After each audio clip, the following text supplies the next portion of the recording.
Alors qu'est-ce que la cellulite? La cellulite, c'est d'abord du gras, mais c'est pas n'importe quel gras. En fait, c'est une graisse superficielle qui est localisée. Elle est localisée où cette graisse? Elle est localisée juste sous la peau, surtout dans les parties basses du corps. Il y a parfois quelques cas, en fait, certaines personnes qui en ont jusqu'aux chevilles, malheureusement pour elles. Elle se distingue vraiment de la graisse profonde, plus proche des muscles, appelée stéatomérie. Et c'est vraiment sur cette graisse profonde que l'on pratique la liposuction.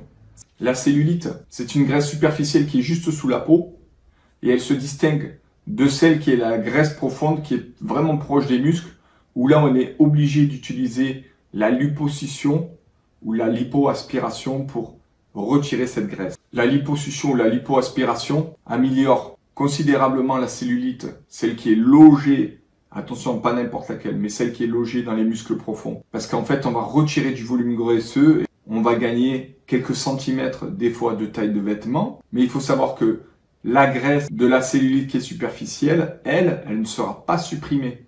Donc si vous avez beaucoup de graisse près des muscles que vous allez aspirer avec la liposuction, en fait vous allez effectivement perdre quelques tailles diminuer de volume, donc éventuellement avoir un effet sur le port de vêtements, mais il se peut que votre cellulite reste toujours visible et apparente. Et on peut avoir un phénomène non seulement de la cellulite qui reste visible, mais aussi de peau d'orange qui est esthétiquement visible à cause de cette graisse superficielle qui donne la cellulite. Donc ce qui explique le fait aussi qu'il y a des personnes qui sont minces, mais qui ont de la cellulite parce qu'elles ont de la graisse superficielle. Elles n'ont pas de la graisse profonde dans les muscles, mais elles vont avoir de la graisse superficielle qui va expliquer pourquoi elles ont de la cellulite, même si elles sont minces. La cellulite, elle touche tout le monde. Grosse, pas grosse, mince, pas mince.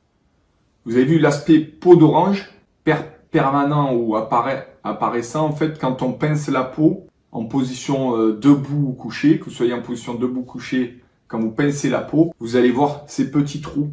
Comme une peau d'orange, en fait. Plein de petits trous. La cellulite, quelle forme peut-elle prendre? Comme je vous disais tout à l'heure, pour savoir quel type de cellulite vous avez à faire sur vous, quel genre de cellulite il y a, qu'est-ce qu'il va faire le médecin? Il doit déterminer parmi les trois, est-ce que c'est la rétention d'eau, est-ce qu'elle est adipeuse ou est-ce qu'elle est fibreuse? C'est ça qu'il doit identifier le médecin pour appliquer un traitement pour traiter cette cellulite. Certaines personnes peuvent avoir une égalité, elles peuvent être fibro-adipeuses ou avec de la rétention d'eau et en même temps adipeuse. Elle peut être adipo-œdémateuse, qui veut dire qu'elle est adipeuse avec rétention d'eau, ou adipofibreuse.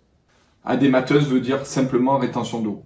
Alors, comment la cellulite s'installe-t-elle? Sur notre peau, il y a une petite couche de cellules graisseuses de 4 à 6 mm qu'on appelle en fait l'hypoderme. Cette couche graisseuse isolante est constituée des adipocytes. C'est quoi? C'est les cellules graisseuses qui sont situées dans l'hypoderme, sous la peau en fait, et dont leur fonction principale c'est de stocker tous les lipides. Les lipides c'est quoi? C'est les graisses que vous allez ingurgiter. Quand vous voyez écrit lipides sur les produits, en fait, tous les produits que vous allez regarder, la composition, vous avez protéines, glucides, lipides. Les lipides, ce sont les graisses. Donc, les adipocytes, c'est quoi leur fonction, en fait? Leur principale fonction, c'est de stocker tous les lipides qui ne sont pas métabolisés par le corps. Quand nous consommons tout ça en excès, quand on fait des excès de graisse, de sucre, etc., tout ça va être stocké par le corps parce qu'il ne peut pas le consommer. Il ne peut pas. La nature humaine est bien faite, donc le corps va stocker en prévision de mauvais jours en disant si un jour tu as moyen de manger ou quoi, on va taper dans cette masse adipeuse pour te donner les calories, l'énergie. Alors, la répartition de cellulite dans le corps dépend en fait des hormones. Un homme et une femme vont être différents. Attendez bien qu'une hormone masculine ou des hormones féminines ne sont pas les mêmes et donc le stockage va pas être le même. Chez les hommes, la testostérone favorise le dépôt graisseux sur les épaules et le ventre. Chez les femmes, l'œstrogène, l'hormone féminine, favorise en fait le dépôt de ces graisses sur le bas du corps. Les jambes, les fesses, la culotte de cheval, les cuisses, les mollets des fois. Alors il faut savoir que chez les hommes, le tissu adipeux représente environ 18 à 25% de son poids.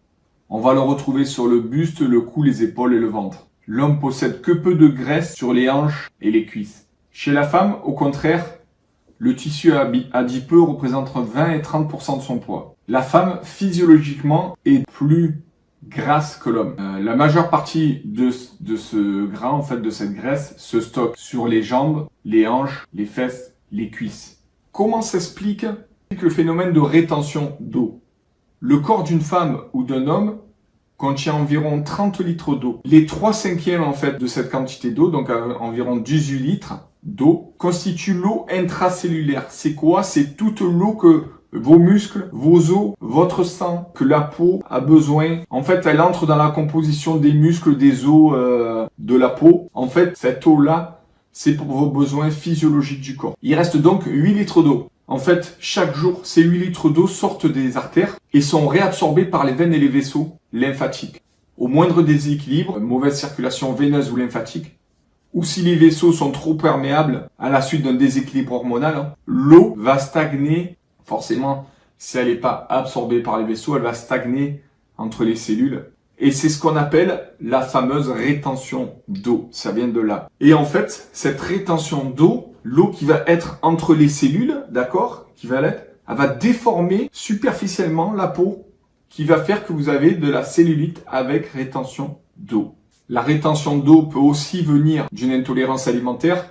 Il y a 8 litres d'eau, en gros, qui servent à laver les cellules. C'est tout simplement une filtration.